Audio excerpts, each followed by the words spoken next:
माँ, गर्मियाँ कितनी ज़्यादा बढ़ चुकी है। हमारे जंगल में तो चारों तरफ पहाड़ ही पहाड़ है, जिसके कारण हमें और गर्मी लगती है।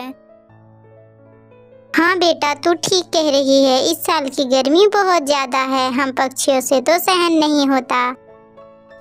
इसलिए मैं हर साल दूसरे जंगल चली जाती हूँ। वहाँ के जंगल में चारों तरफ नदी ही नदी है, जिसके कारण हमें बहुत अच्छी और ठंडी हवाएं मिलती है। हम कल ही वहाँ चलेंगे मेरे बच्चे, और वहाँ जाकर अपने नए घोंसले को बनाएंगे। फिर अगले दिन सुबह होते ही टुनटुनी चिड़िया अपनी बेटी को लेकर दूसरे जंगल चली जाती है और वहाँ जाकर अपने घर बनाने में लग जाती है। सुबह से शाम हो जाता है, लेकिन टुनटुनी चिड़िया अपनी घर बनाने में मेहनत किए जा रही थी। उसे खाने पीने की भी चिंता नहीं थी। उसे बस एक ही बात की चिंता थी कि उसकी बेटी रात को कैसे सोएगी। चारों तरफ अंधेरा हो जाता है और टुनटुनी चिड़िया इस तरह कड़ी मेहनत कर अपने घर को तैयार कर लेती है। देखो पीहू बेटा, हमारा घर बनकर तैयार हो गया है। अब हम इसमें आराम से रह सकते हैं, और यहाँ पे देखो नदी भी है। हमें ठंडी ठंडी हवाएं मिलेगी। अब हमें गर्मी में थोड़ी राहत मिल जाएगी। हाँ मम्मा, आप ठीक कह रहे हो। यहाँ का मौसम काफी अच्छा लग रहा है।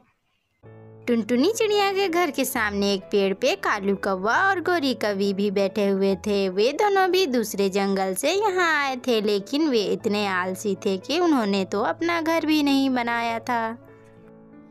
अरे कालू जी, कुछ करो, मुझसे तो ये गर्मी बर्दाश्त नहीं होता। मैं इस तरह पूरी रात पेड़ पे नहीं बैठ सकती। मुझे सोने के लिए घोंसला चाहिए, और इतनी गर्मी में मुझसे तो काम वाम बिल्कुल भी नहीं होगा। कुछ करो, मुझसे अब और खड़ा नहीं हुआ जाता।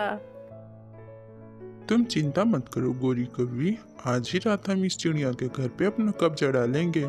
फिर देखते हैं कि ये इस घर में कैसे रहेगी। शाम होते ही गोरी कौवी और कालू कौवा टुनटुनी चिड़िया के घर पे जाते हैं। टुनटुनी बहन, क्या आज रात हमें आपके घर पे रहने के लिए छत मिल जाएगा? हम बहुत दूर से आए हैं और हमारे पास रहने का कोई ठिकाना नहीं। इस गर्मी में हम कहाँ जाएं, हमें कुछ समझ नहीं आ रहा। क्या हम आपके घोंसले में एक रात रुक सकते हैं? हाँ कालू भाई, आप बिंदास रहिए। इसे अपना ही घर समझिए। आप बिल्कुल भी टेंशन ना लें। हाँ, मेरे घर पे आप आराम से रह सकते हैं।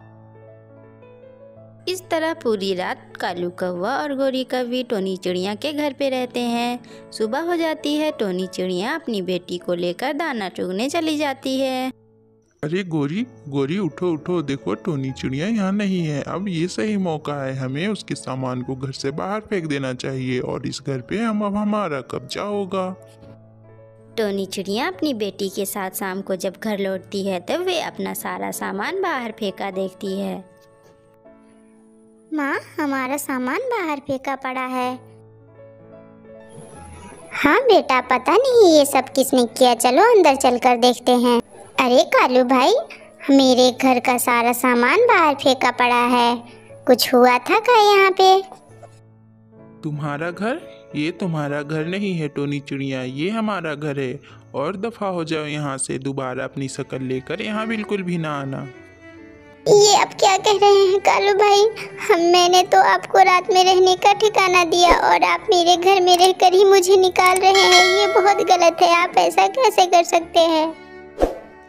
दुष्ट कौवे ने टोनी चिड़िया को उसे अपने घर से निकाल दिया। टोनी चिड़िया लाचार थी, वे उन कौवों से लड़ नहीं सकती थी, इसलिए वे घोंसला छोड़कर चली जाती है।